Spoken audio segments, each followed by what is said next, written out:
The most common question I get asked about the technology of hypnosis is just basically, how does it work?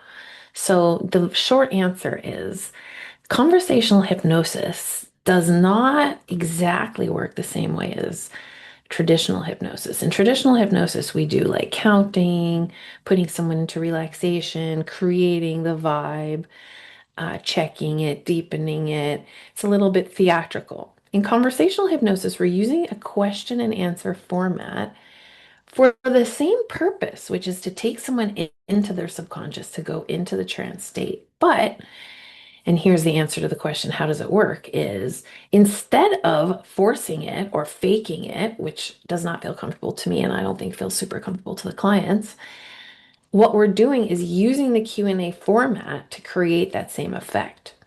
It's called fractionation. So, for example, if I say to someone, actually, just recently, I was sitting next to somebody at dinner and they were like, "Oh, show me how you do your thing." So instead of saying, "No, it's too hard," whatever, I just like to play along. So I said, "Well, when's the last time you saw a green fish?"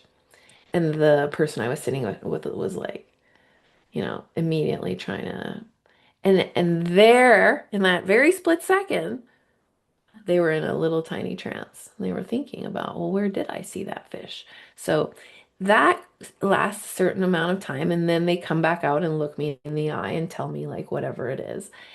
And if I use my questioning format correctly, I can deepen that experience. I can extend that search time. So that's a fractionation compounded with another fractionation. And that's exactly how the trance is built by fractionating, compounding fractionation. And of course, there are other elements that I teach in levels 2 and 3. I'm not saying that that's, all of it, but that's the heart and the basis of creating trance is through the fractionation. And the fractionation can be extended or deepened based on the creativity and location, so to speak, of my questions. So that's what I teach in level 1 is how to get those questions made up, how to search for the question in your own self that creates the fractionation that you're looking for. And then once you know how to create fractionation, how do you create a deepening of the fractionation? How do you speed up fractionation? So that's the level 1 skill is creating that fractionation such that the client is constantly interested in mostly or exclusively in their own subconscious. Once they're there, that's when the magic happens.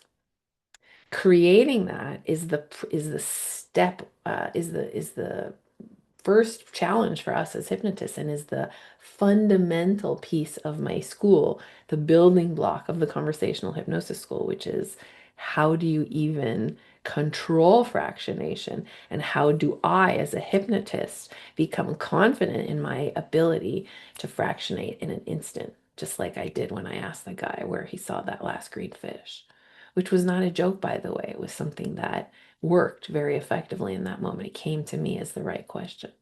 And I could talk more about that, but I won't right now. But that's the point of the video is how do we come to the questions that create fractionation? How do we use questioning not only to neutralize problems, but also to deepen trance? And how do we make that simultaneous such that the client is completely wrapped up in it? So much so that the problem itself unwinds and dissipates. That's the heart of my approach.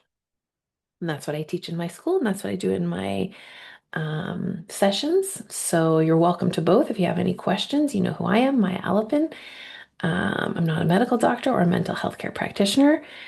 Thanks for watching. If you have any questions, you can always ask in the comments or by direct message. See you in the next video.